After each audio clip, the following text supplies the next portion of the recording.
الحمدللہ رب العالمین والصلاة والسلام علی سید الانبیاء والمرسلین اما بعد اعوذ باللہ من الشیطان الرجیم بسم اللہ الرحمن الرحیم یا ایہا النبی انا ارسلناک شاہدا ومبشرا ونذیرا وداعیا الی اللہ بإذنہ وسراجا منیرا۔ ناظرین کرام، السلام علیکم ورحمۃ اللہ وبرکاتہ۔ فہم قرآن کے سلسلے میں ہم سورۃ الاحزاب کا مطالعہ کر رہے ہیں۔ آئیے آج کا مطالعہ شروع کریں سورۃ الاحزاب آیت نمبر 45 سے۔ اب اللہ کے رسول صلی اللہ علیہ وسلم کی 5 بڑی پیاری صفات اور شانیں بیان کی جا رہی ہیں۔ ارشاد ہوا، یا ایھا النبی انا ارسلناک شاہدا، اے نبی صلی اللہ علیہ وسلم، بے شک ہم نے آپ کو شاہد یعنی گواہ بنا کر بھیجا، ومبشرا اور بشارت دینے والا بنا کر بھیجا، ونذیرا اور خبردار کرنے والا بنا کر بھیجا، وداعیا الی اللہ بإذنہ اور اللہ کے حکم سے اللہ کی طرف دعوت دینے والا بنا کر بھیجا، وسراجا منیرا اور ہدایت کا روشن چراغ بنا کر بھیجا۔ سبحان اللہ، یہ 5 صفات دین کی دعوت و تبلیغ کے کام سے جڑی ہوئی ہیں۔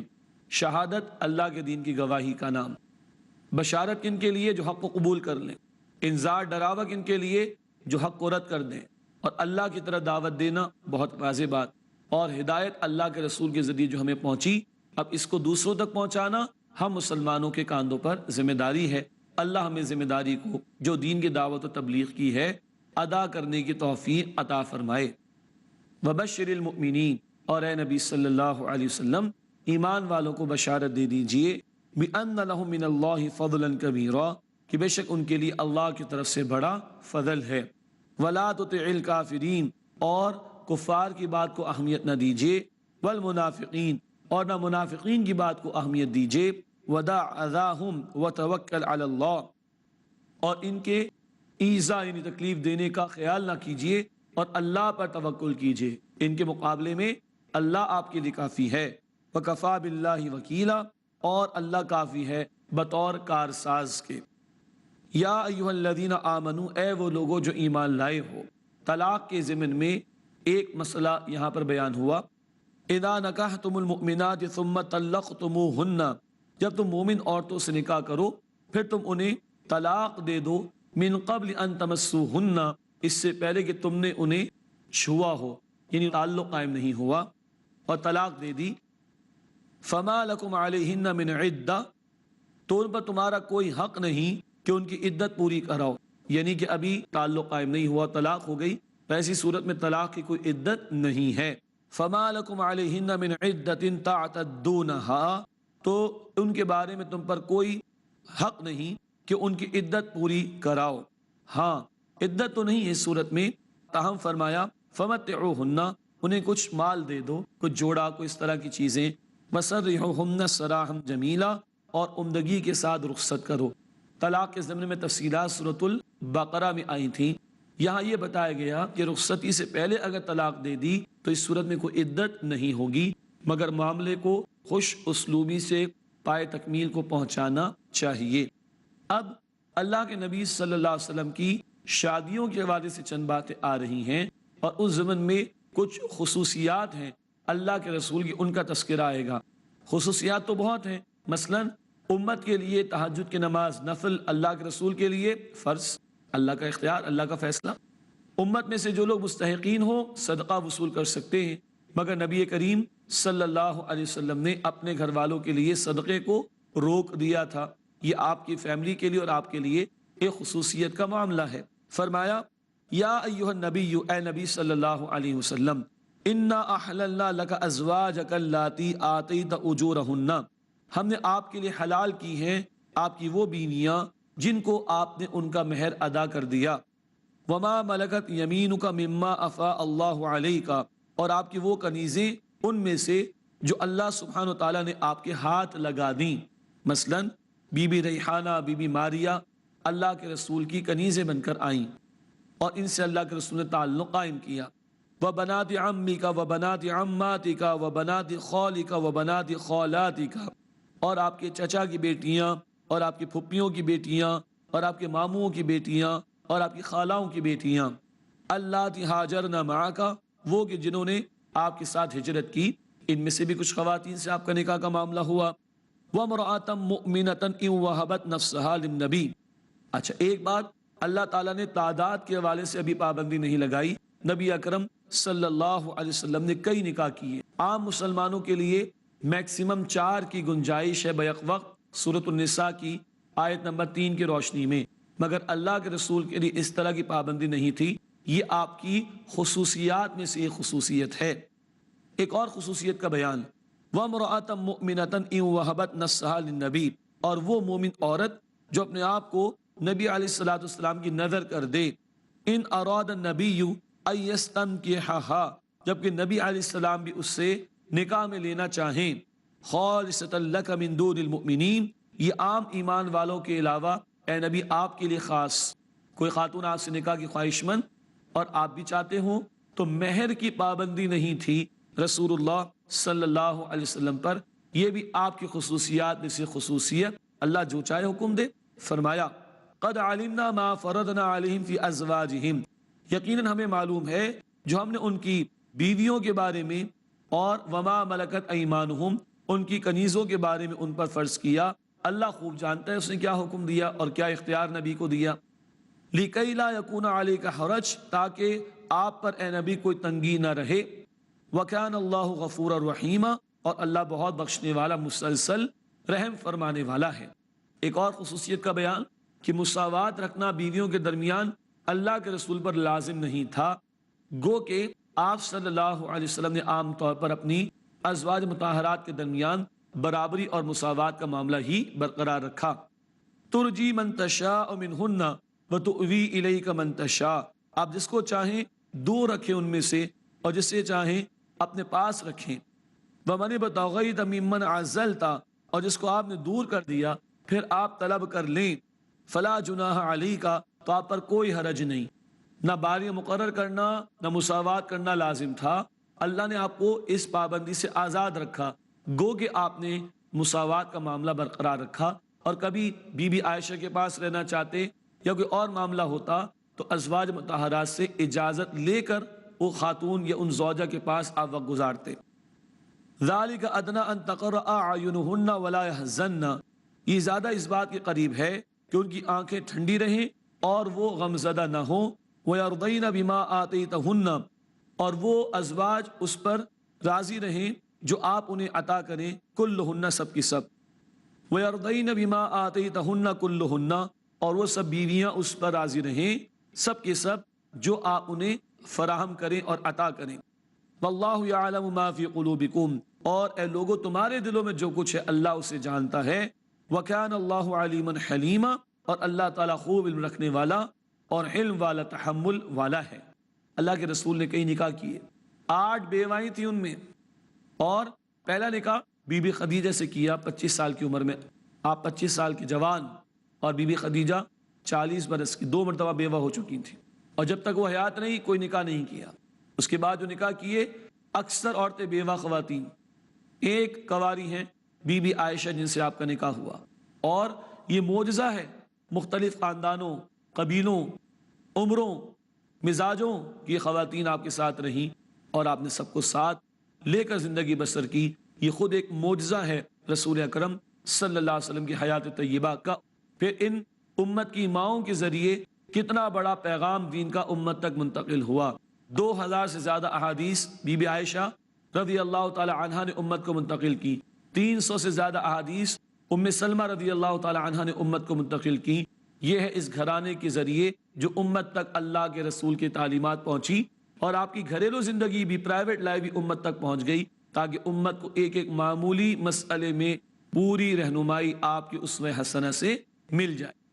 ہاں، ایک وقت آیا کہ مزید نکاح کرنے سے آپ کو روکا گیا، اور گویا ازواج مطہرات کی دلجوئی اللہ تعالیٰ نے فرمائی، ارشاد ہوا لا یحل لک النساء من بعد، حلال نہیں اے نبی آپ کے لیے اس کے بعد اور عورتیں، ولا ان تبدل بہن من ازواج، اور نہ یہ کہ آپ ان سے اور عورتوں کو بدل لیں، کہ طلاق دے کر کسی اور سے نکاح کر لیں، نہیں، یہ دلجوئی کی بات بھی آئی اور اب پابندی لگا دی گئی۔ ولو اعجبک حسنہن، چاہے اور عورتوں کا حسن آپ کو کتنا ہی متاثر کرے، رسول اللہ بھی انسان، فطری جذبات رسول میں بھی ہوتے ہیں، مگر اب روک دیا گیا اور ازواج مطہرات کی گویا کہ دلجوئی بھی کر دی گئی۔ الا ما ملکت یمینک، سوائے آپ کی کنیزوں کے، جو کنیزیں بن کر آئیں ان سے آپ تعلق قائم کر سکتے ہیں۔ بی بی ریحانہ ماریہ کنیزیں بن کر آئیں، ان سے آپ نے تعلق قائم کیا، اور بی بی جویریہ اور صفیہ ان کو آپ نے آزاد کیا اور ان سے تعلق بھی قائم کیا۔ وَكَانَ اللَّهُ عَلَى كُلِّ شَيْءٍ رَقِيبًا، اور اللہ تعالیٰ ہر شے پر نگہبان ہے۔ مزید گفتگو نبی صلی اللہ علیہ وسلم کے گھرانے کے حوالے سے جاری رہے گی، تاہم آپ سے گفتگو رہے گی ایک وقفے کے بعد انشاءاللہ ملاقات ہوتی ہے۔ السلام علیکم ورحمۃ اللہ وبرکاتہ۔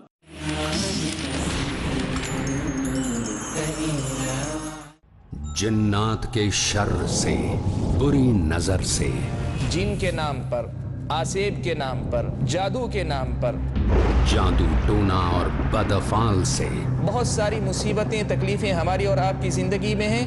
حقیقت کی روشنی سے حافظ عبد الحسیب مدنی کریں گے روبرو۔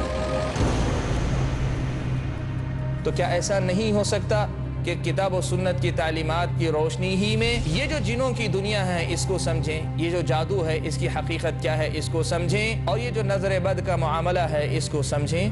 کسی بھی شر سے محفوظ رہنے کے لیے لیجئے قرآن و سنت کی مدد۔ یہ ہمارے اور آپ کے دین اور ایمان کی حفاظت کا بھی ذریعہ ہے، اور ہمارے اور آپ کے مصیبتوں اور مشکلوں میں مبتلا ہونے یا پھنس جانے سے بچنے کا راستہ بھی ہے۔ جن، جادو اور نظر بد، ہر بدھ شام 6:30 بجے اور دوبارہ صبح 9:30 بجے انڈیا میں پیس ٹی وی اردو پر۔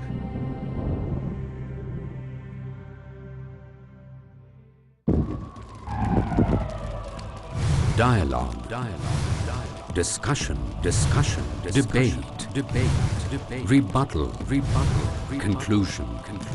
Eliminate misconceptions about religion. Get enlightened.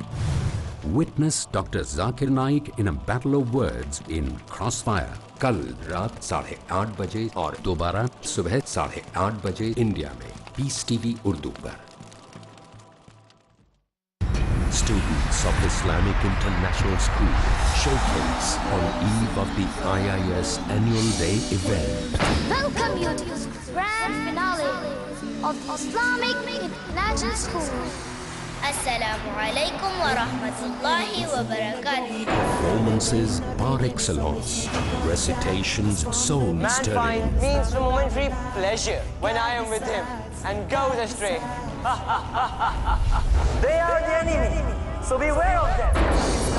This is the summary of our God expenses this month. And don't you forget who's the boss. Oh, yeah?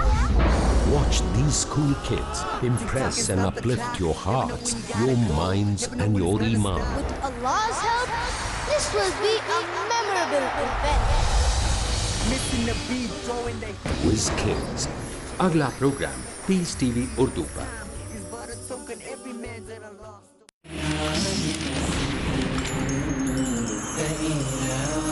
السلام علیکم ورحمۃ اللہ وبرکاتہ۔ ناظرین کرام، پروگرام میں ایک مرتبہ پھر خوش آمدید۔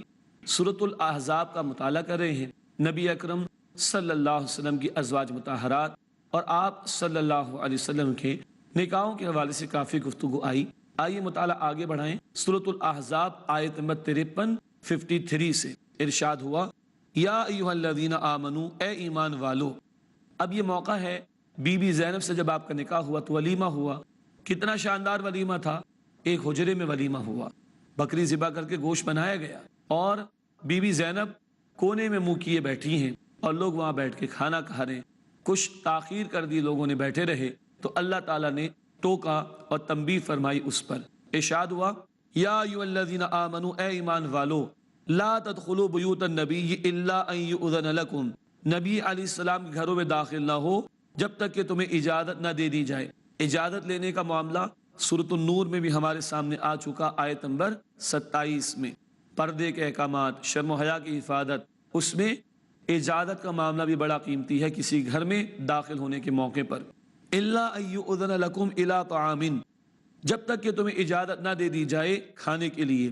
غیر ناظرین انا، اس کے پکنے کی راہ نہ تکو، بیٹھے ہوئے پہلے سے آ کر اب کھانا تیار ہونے میں وقت ہے، بیٹھے ہوئے اور وقت لگا رہے ہیں، ولیکن اذا دعیتم، لیکن نہیں جب تمہیں بلایا جائے، فادخلوا، پس تب داخل ہو، فاذا طعمتم فانتشروا، پس جب تم کھانا کھا لو تو پھر چلے جاؤ منتشر ہو کر، ولا مستأنسین لحدیث، اور باتوں میں جی لگا کر نہ بیٹھو، ان ذالکم کان یؤذی النبی، بے شک یہ بات نبی صلی اللہ علیہ وسلم کو تکلیف پہنچاتی ہے، فیستحیی منکم، پس وہ تم سے شرماتے جھجک محسوس کرتے ہیں، واللہ لا یستحیی من الحق، اور اللہ حق بیان کرنے میں جھجک محسوس نہیں فرماتا۔ یہ ہے جو بہت زوردار انداز میں بات آئی، نبی کے گھر کا خیال رکھو، ان کے آداب کا خیال رکھو، ان کا وقت ضائع نہ کرو۔ اب کیا حکم آیا؟ وَإِذَا سَأَلْتُمُوهُنَّ مَتَاعًا، اور جب ان سے یعنی نبی کی بیویوں سے کوئی بات پوچھنی ہو، کوئی شے مانگنی ہو، فَاسْأَلُوهُنَّ مِنْ وَرَاءِ حِجَابٍ، تو ان سے حجاب کے پیچھے سے مانگنا۔ لوگ کہتے ہیں قرآن میں حجاب کا ذکر نہیں، یہ لفظ بھی حجاب قرآن میں موجود۔ اس آیت کے بعد تفاسیر میں لکھا ہے صحابہ کرام کے گھروں پر پردے لٹکا دیے گئے، سیگریگیشن، مردوں کا دائرہ الگ، عورتوں کا الگ، نامحرم آئے گا تو پردہ لٹکے گا، علیحدہ بٹھایا جائے گا مردوں کو اور علیحدہ بٹھایا جائے گا عورتوں کو۔ نبی کے صحابہ کو فرمایا جا رہا ہے نبی کی بیویوں سے کچھ مانگنا ہو تو پردے کے پیچھے سے مانگنا۔ آگے الفاظ سنیے، ذالکم اطہر لقلوبکم وقلوبہم، یہ تمہارے لیے اور ان کے دلوں کے لیے زیادہ پاکیزہ تر بات ہے۔ اللہ اکبر۔ انبیاء کے بعد مقدس ترین جماعت صحابہ کی، اور ساری دنیا جہاں کی عورتوں میں پاکیزہ ترین عورتوں میں اللہ کے رسول کی ازواج مطہرات بھی شامل۔ اتنے پاکیزہ لوگوں کو بھی حجاب کا، پردے کا حکم، مانگو تو پردے کے پیچھے سے مانگو، تمہارے لیے بھی اور ان کے دلوں کے لیے بھی یہ پاکیزہ تر بات ہے۔ اور آج لوگ کہتے ہیں کیا ہو گیا، یہ کیا مولویوں کی باتیں لگا رکھی، کیا پردہ لگا رکھا ہے، کیا ہمیں اعتماد نہیں ایک دوسرے پر؟ تو کیا اللہ کو اپنے نبی کی بیویوں پر اعتماد نہیں؟ کیا اللہ کو اپنے نبی کے صحابہ پر اعتماد نہیں؟ نہیں، شیطان لگا ہوا ہمارے ساتھ اور وہ پھر برائی کی طرف لے جاتا ہے۔ اللہ تعالیٰ نے حجاب کا حکم دیا، اللہ ہمیں ان احکامات پر عمل کرنے کی توفیق عطا فرمائے۔ ذالکم اطہر لقلوبکم وقلوبہم، یہ تمہارے دلوں کے لیے اور ان کے دلوں کے لیے بھی پاکیزہ تر ہے۔ وما کان لکم ان تؤذوا رسول اللہ، اور تمہارے لیے جائز نہیں کہ تم اللہ کے رسول کو تکلیف پہنچاؤ، بلا ضرورت بیٹھے رہو، ان کا وقت ضائع کر کے تکلیف نہ پہنچاؤ، اس سے منع کیا۔ ولا ان تنکحوا ازواجہ من بعدہ ابدا، اور نہ ان کے بعد کبھی بھی ان کی بیویوں سے نکاح کرنا، یہ بھی حرام۔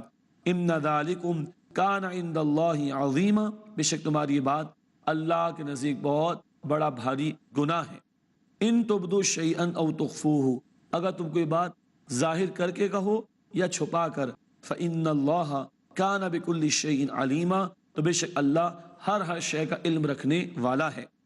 لا جناح علیہن فی آبائہن ولا ابنائہن ولا اخوانہن، اور ان پر کوئی حرج نہیں، مراد ہے یہ پردہ کرنے کے اعتبار سے، زینت کے اظہار کے حوالے سے، اپنے باپ اور اپنے بیٹوں اور اپنے بھائیوں، ولا ابناء اخوانہن ولا ابناء اخواتہن ولا نسائہن، اور نہ اپنے بھتیجوں اور نہ اپنے بھانجوں اور نہ اپنی عورتوں کے حوالے سے کوئی حرج نہیں، ولا ما ملکت ایمانہن، اور نہ اپنی کنیزوں کے حوالے سے کوئی حرج ہے، یعنی ان کے سامنے زینت کا اظہار ہو سکتا ہے۔ مزید تفصیل اس کی ہم نے پڑھی تھی سورۃ النور آیت نمبر 31، اور محرم کی لسٹ مکمل ہوتی ہے مزید سورہ نور آیت 31 کے ساتھ سورہ نساء آیت نمبر 23 ملا کر۔ واتقین اللہ، اور تم اللہ کا تقوی اختیار کرو، ان اللہ کان علی کل شیء شہیدا، بے شک اللہ تعالی ہر بات پر گواہ ہے۔ تمہارے دلوں میں کیا جذبات ہیں، ان احکامات پر تمہارا طرز عمل کیا ہے، پردے کے متعلق تمہارے رویے کیسے ہیں، سب اللہ جانتا ہے، اس پر وہ گواہ ہے۔ ان اللہ وملائکتہ یصلون علی النبی، بے شک اللہ اور اس کے فرشتے نبی صلی اللہ علیہ وسلم پر رحمت بھیجتے ہیں۔ یا ایھا الذین آمنوا صلوا علیہ وسلموا تسلیما، اے ایمان والو تم بھی نبی پر رحمت بھیجو، یعنی رحمت کی دعا کرو، اور سلام بھیجو، جیسے کہ سلام بھیجنے کا حق ہے۔ تو صلاۃ و سلام رسول اللہ پر صلی اللہ علیہ وسلم، اس کا حکم یہاں پر دیا گیا۔ حدیث مسند احمد میں اللہ کے رسول صلی اللہ علیہ وسلم نے فرمایا، جو مجھ پر ایک مرتبہ صلاۃ یعنی درود بھیجتا ہے، اللہ 10 مرتبہ اس پر رحمت نازل فرماتا ہے۔ اللہم صلی علی محمد وعلی آل محمد وبارک وسلم۔ بخاری شریف کی روایت ہے کہ بہترین درود درود ابراہیمی، اللہم صلی علی محمد وعلی آل محمد کما صلیت علی ابراہیم وعلی آل ابراہیم انک حمید مجید۔ اور جامع ترمذی کی روایت ہے، اللہ کے رسول نے فرمایا، بڑا ہی بخیل ہے وہ اور وہ برباد ہو جائے جس کے سامنے میرا نام آئے اور وہ مجھ پر درود نہ پڑھے۔ اللہم صلی وسلم علی نبینا محمد۔ ہم اللہ کے رسول کے احسانات کا کیا بدلہ دے سکتے ہیں؟ کچھ بھی نہیں، سوائے اس کے کہ اللہ سے دعا کریں، اللہ تو اپنے حبیب صلی اللہ علیہ وسلم پر اپنی رحمت نازل فرما اور اپنی سلامتیوں سے ان کو نواز، صلی اللہ علیہ وآلہ وسلم۔ ان الذین یؤذون اللہ ورسولہ، بے شک جو لوگ اللہ اور اس کے رسول صلی اللہ علیہ وسلم کو ایذا یعنی تکلیف پہنچاتے ہیں، اللہ اور رسول کی نافرمانی کر کے، ان کے احکامات کا مذاق اڑا کر وغیرہ وغیرہ، جو اللہ اور اس کے رسول کو ایذا یعنی تکلیف پہنچاتے ہیں، لعنہم اللہ فی الدنیا والآخرہ، اللہ نے ان پر دنیا اور آخرت میں لعنت فرمائی، وأعد لهم عذابا مہینا، اور اللہ نے ان کے لیے ذلت والا عذاب تیار کیا ہے۔ والذین یؤذون المؤمنین والمؤمنات، اور وہ لوگ جو مومن مردوں اور مومن عورتوں کو تکلیف پہنچاتے ہیں بغیر اس کے کہ ان مومنین نے کچھ برا کیا ہو، فقد احتملوا بہتانا و اثما مبینا، تو یقیناً انہوں نے اپنے ذمے بڑا بہتان اور واضح گناہ دھر لیا ہے۔ مسلمانوں پر الزام لگانے والے اپنے لیے بہتان کا اور بڑے گناہ کا سامان کر رہے ہیں، جبکہ ان مسلمانوں نے کوئی برا عمل نہیں کیا۔ اب جلباب بڑی چادر سے جسم کو ڈھانپنے کی بات آ رہی ہے۔ ارشاد ہوا، یا ایھا النبی، اے نبی صلی اللہ علیہ وسلم، قل لازواجک وبناتک ونساء المؤمنین، اے نبی صلی اللہ علیہ وسلم اپنی بیویوں اور اپنی بیٹیوں اور اہل ایمان کی عورتوں سے فرما دیجئے، یدنین علیہن من جلابیبہن، کہ وہ اپنی بڑی چادروں میں سے اوپر سے لٹکا لیا کریں۔ پہلی بات، نبی کی بیویوں، بیٹیوں اور ایمان والوں کی عورتوں کو حکم دیا جا رہا ہے۔ بعض لوگوں کا خیال ہے کہ پردے کے احکامات صرف نبی کی ازواج مطہرات کے لیے ہیں، درست نہیں۔ اپنی بیویوں، اپنی بیٹیوں اور اہل ایمان کی عورتوں سے فرما دیں، یدنین علیہن من جلابیبہن۔ سورہ نور کی آیت نمبر 31 ہم نے پڑھی تھی، بخمرہن، وہ چادر جس سے سر کو اور سینے کو ڈھانپ لیا جائے۔ یہاں ذکر آ رہا ہے جلابیبہن، جلباب کہتے ہیں بڑی چادر کو۔ عبداللہ بن عباس رضی اللہ تعالی عنہ نے اپنے شاگردوں کو اس کا نظارہ کر کے بتایا کہ پوری ایک چادر لی اور اس سے پورے جسم کو ڈھانپ لیا اور اپنے چہرے کو بھی ڈھانپ لیا۔ ایک روایت میں ایک آنکھ اور ایک روایت میں دونوں آنکھوں کو کھلے رکھنے کا ذکر، اور فرمایا یدنین علیہن، ادنا کے معنی قریب کرنے کے ہوتے ہیں، مگر اب اس کے ساتھ علا کا صلہ یعنی پریپوزیشن آتا ہے تو اس کا مطلب ہوتا ہے اوپر سے لٹکانا۔ تو یدنین علیہن من جلابیبہن، اپنی چادروں کو اوپر سے لٹکا لیا کریں۔ گویا چہرے کو بھی چھپانا ہے ایک خاتون نے جب وہ نامحرم کے سامنے جائے۔ سورہ نور آیت 31 میں ہم نے یہ بھی پڑھا، پازیب وغیرہ جو پیر میں ہوتی ہے اس کو بھی پوشیدہ رکھنے کا حکم دیا گیا۔ زور سے نہ مارو پیر زمین پر کہ پوشیدہ زینت ظاہر ہو جائے۔ تو چہرہ تو سب سے زیادہ اٹریکٹیو ہوتا ہے ایک خاتون کے وجود میں، اس کو کیوں نہ چھپایا جائے۔ امت کی عظیم اکثریت مفسرین کی، علماء کی اس پر اتفاق رکھتی ہے کہ خاتون جب نامحرم کے سامنے جائے تو اس کو اپنا چہرہ بھی چھپانا چاہیے۔ اللہ تعالی ہماری بہنوں کو، ہماری بیٹیوں کو اللہ رب العزت کے احکامات پر عمل کرنے کی توفیق دے۔ اور ہماری بہنیں یاد رکھیں، جب کسی عمل میں مشقت اور محنت زیادہ ہو